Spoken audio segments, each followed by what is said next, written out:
सभी किसान भाइयों को मेरा नमस्कार। मेरा नाम डॉक्टर मिशुल चौहान है और मैं जीनस एबीएस में फील्ड टेक्निकल मैनेजर सर्व कर रहा हूं। मैं पंजाब, हरियाणा और चंडीगढ़ का एरिया देखता हूं। तो आज हम अमृतसर के एक मेहता गांव के डेयरी फार्म में आए हुए हैं। तो अगर मैं पंजाब और हरियाणा के डेयरी फार्मर्स या डेयरी फार्मिंग की बात करूं तो यहाँ पे हमें सबसे ज़्यादा जो दिक्कत देखने को मिलती है वो है हीट स्ट्रेस। यहाँ पे अगर हम स्पेशली बात करें मई से लेके अगस्त तक के टाइम का, तो इस टाइम पीरियड में टेम्परेचर यहाँ का बहुत ज़्यादा होता है, जिसकी वजह से एनिमल जो हैं वो हीट स्ट्रेस में आ जाते हैं।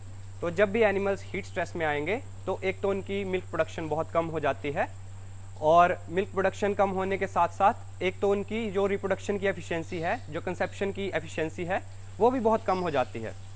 तो इस हीट स्ट्रेस की वजह से सबसे इम्पॉर्टेंट जो हमारी प्रोडक्शन में जो कमी आती है वो किसानों को इकोनॉमिकल रूप से बहुत महंगी पड़ती है।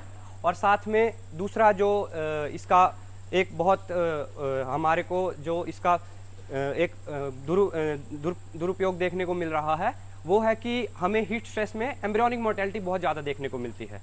तो एम्ब्रियोनिक मोर्टेलिटी है क्या, पहले तो हम ये डिस्कस करेंगे। तो एम्ब्रियोनिक मोर्टेलिटी, जब भी आपका जानवर, आप अपने जानवर में एआई करते हैं और जब आपका जानवर में एआई करने से 42 दिन तक अगर वो 21 से 42 दिन के पीरियड में दोबारा हीट में आ रहा है या वो डिस्चार्ज फेंक रहा है, चाहे वो 25 दिन पे फेंके, चाहे वो 30 दिन पे फेंके या चाहे वो 35 दिन पे फेंके, अगर वो एआई करने के 20, 25, 30, 35, 42 दिन के इंटरवल तक वो डिस्चार्ज फेंक रहा है, तो हम बोल सकते हैं कि हमारे जानवर में एम्ब्रियोनिक मोर्टेलिटी हो रही है या हमारा जानवर एम्ब्रियोनिक मोर्टेलिटी का शिकार हो रहा है। तो उस केस में हमें क्या करना चाहिए? अगर मैं स्पेशली पंजाब या हरियाणा के फार्मर्स की बात करूं तो यहाँ पे एम्ब्रियोनिक मोर्टेलिटी जो देखने को मिल रही है उसका सबसे मेजर फैक्टर है हीट स्ट्रेस। तो हीट स्ट्रेस क्यों हो रहा है यहाँ पे? क्योंकि यहाँ पे टेम्परेचर बहुत ज़्यादा है। तो हीट स्ट्रेस को कम करने के लिए हमें क्या करना चाहिए? हीट स्ट्रेस को कम करने के लिए सबसे पहले तो आप, जैसे कि हम इस फार्म में देख रहे हैं, यहाँ पे इन्होंने गायों के लिए स्प्रिंकलर्स का यूज़ किया हुआ है। ये स्प्रिंकलर्स थोड़ी थोड़ी देर बाद ऑटोमेटिकली यहाँ पे चल रहे हैं ताकि गायों का जो टेम्परेचर है, बॉडी का टेम्परेचर है, वो बिल्कुल सूटेबल रहे। और जो भी इसकी कंसेप्शन रिलेटेड इश्यूज़ जैसे कि हीट स्ट्रेस में एम्ब्रियोनिक मोर्टेलिटी या मिल्क प्रोडक्शन में इनको प्रॉब्लम आ रही है, वो सारी चीज़ों को हम करेक्टिफाई कर सकें।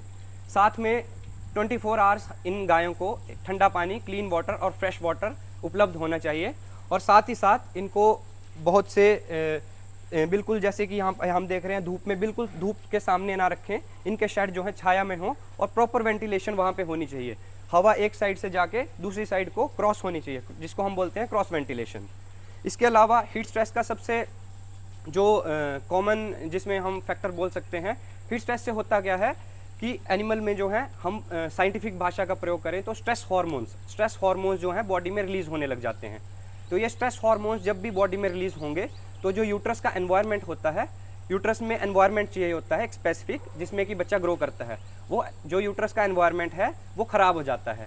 जब भी ये यूट्रस का एनवायरनमेंट ख़राब होगा तो बच्चे की ग्रोथ के लिए वो सारी कंडीशन सूटेबल नहीं रहेंगी और ये बच्चा जो है कहीं ना कहीं एम्ब्रियोनिक मोर्टेलिटी का शिकार हो जाएगा।